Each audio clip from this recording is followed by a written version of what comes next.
This happened when I was 12 years old, an age when you're aware enough to sense danger, but still young enough to attract unwanted attention from certain kinds of people.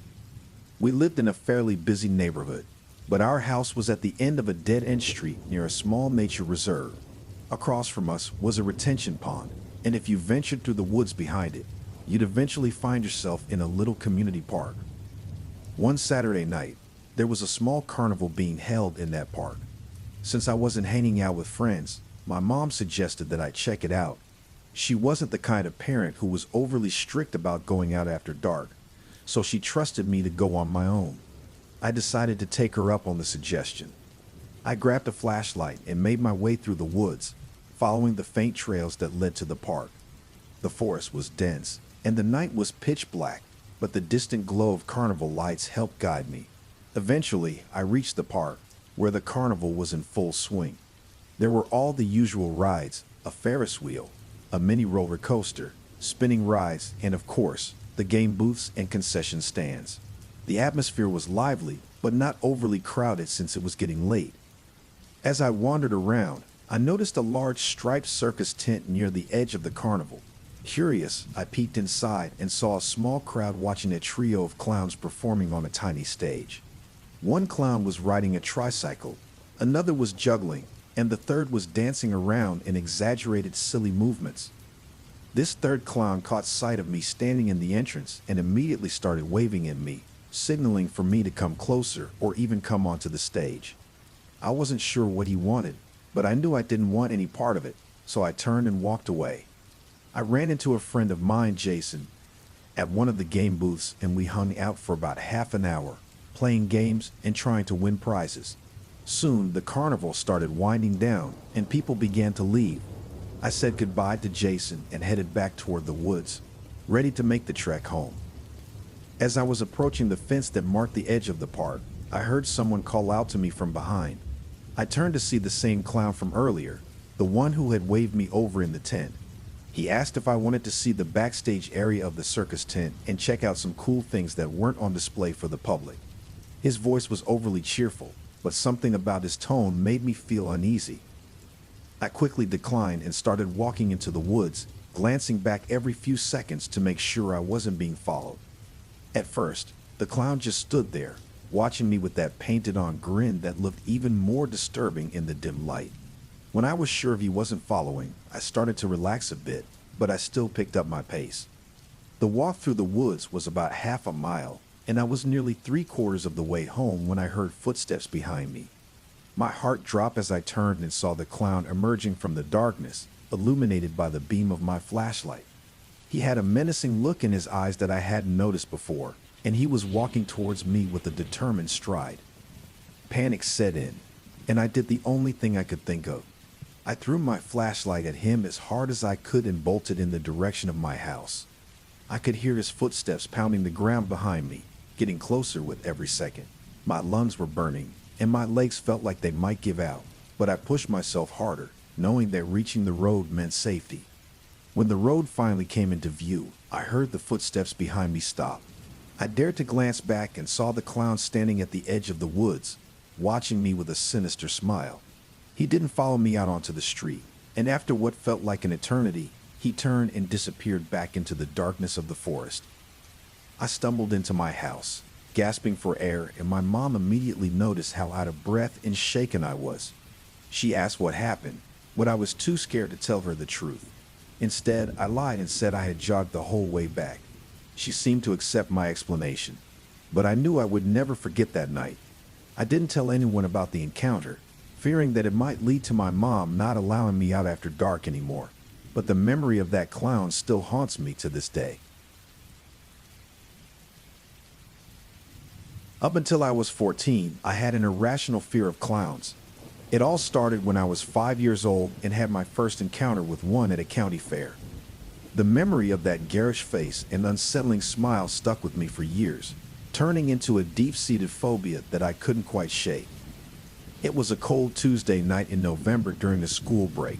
My parents were on vacation, and my older sister and brother were out for the evening, so I had the house to myself. My best friend, whom I'll call Alex, wanted to come over so we could walk to a nearby fair that had set up in a large empty parking lot just a couple of blocks away. We decided to go, and after a short walk, we arrived at the fairgrounds.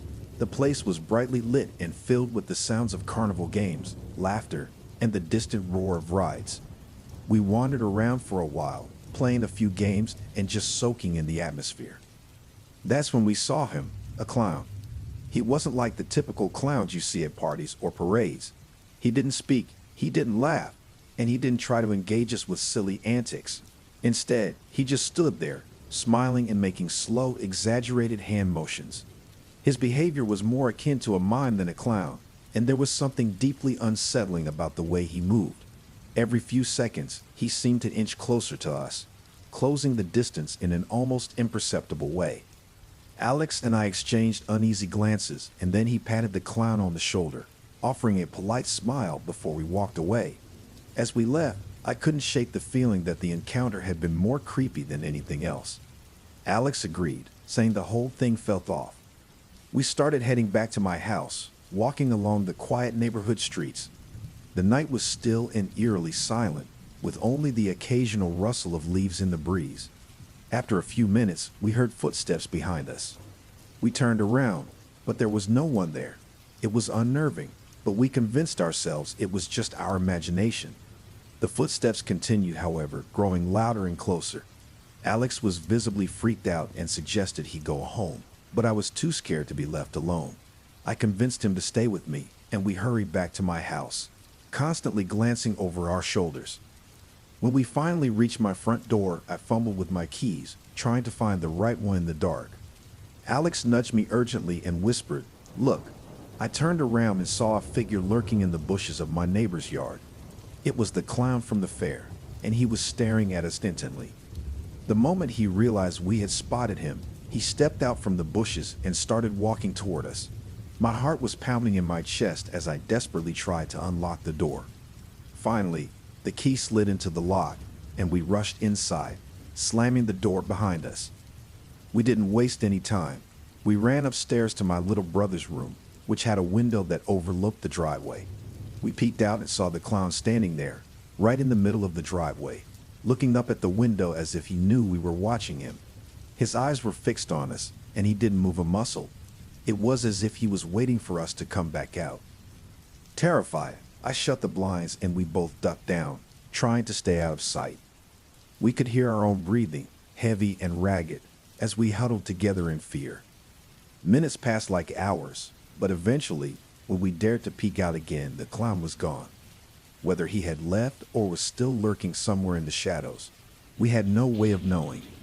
That night, sleep was out of the question. Every creak of the house, every rustle of the wind outside made us jump. We kept the lights on and stayed awake, too scared to even speak. The thought of that clown standing outside, waiting for us, haunted our minds. We never saw him again after that night, but the memory of his silent, menacing presence lingers with us to this day.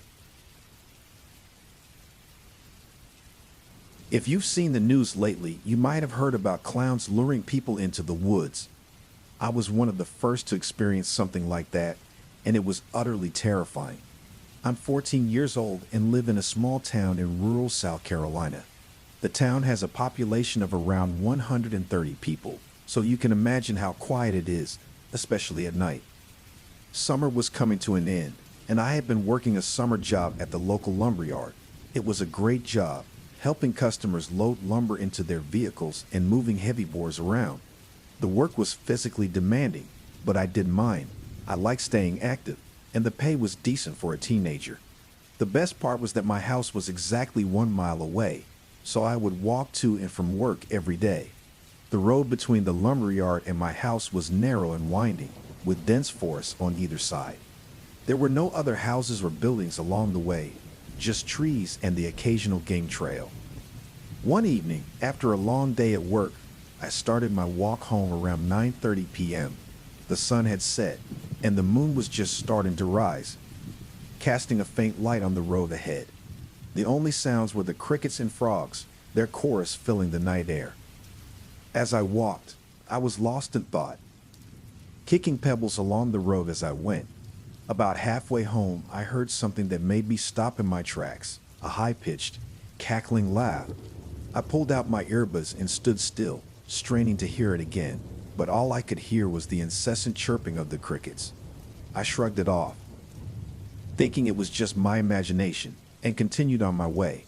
The next day, I was back at work, hauling lumber and chatting with the customers. Around 1:30 p.m., I started my walk to work, enjoying the sunshine and the warm breeze.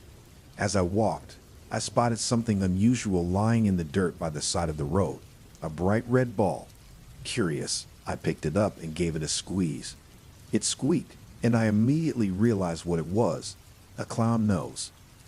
I couldn't help but laugh at the absurdity of finding a clown nose out here in the middle of nowhere. I brought it to work and showed it to the other staff members, putting it on and honking it for a few laughs. It seemed harmless at the time, just a funny little oddity. But that night, as I was walking home from work, things took a sinister turn. The moon was high in the sky, and a thick fog had settled over the road, making it hard to see more than a few feet in front of me. As I walked, I noticed a figure up ahead, standing in the middle of the road.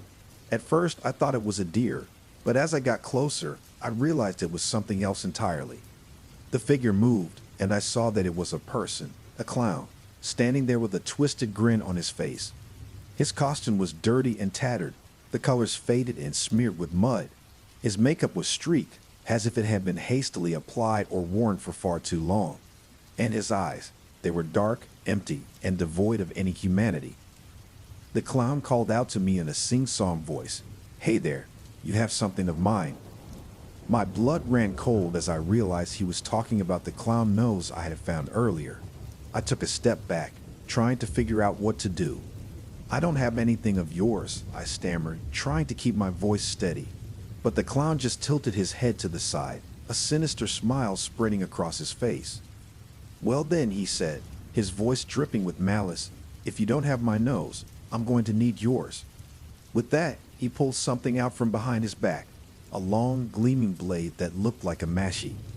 I didn't wait to see what he would do next. I turned and ran as fast as I could, my heart pounding in my chest. I could hear his footsteps behind me, the sound of his bare feet slapping against the pavement. The mashie dragged along the asphalt, sending sparks flying into the night. I ran harder than I ever had before, my lungs burning with the effort. The road home was a series of steep hills, and I could hear the clown gaining on me as I crested each one. His laughter echoed through the trees, a chilling sound that spurred me to run even faster. Just as I thought I couldn't run any farther, I saw headlights coming up the road. A truck was approaching, its lights cutting through the fog. I waved my arms frantically, praying that the driver would see me. The truck slowed down, and I looked back to see if the clown was still chasing me. But he was gone, vanished into the night. The driver stopped and I quickly explained what had happened, my voice shaking with fear. He called the police, and they searched the area, but they didn't find anyone. I never walked that road alone again, and to this day, I can't shake the memory of that clown, lurking in the woods, waiting for the next unsuspecting victim. Love creepy stories? Subscribe now and turn on notifications so you never miss a new one. Our email is in the description. Please send in your horror stories.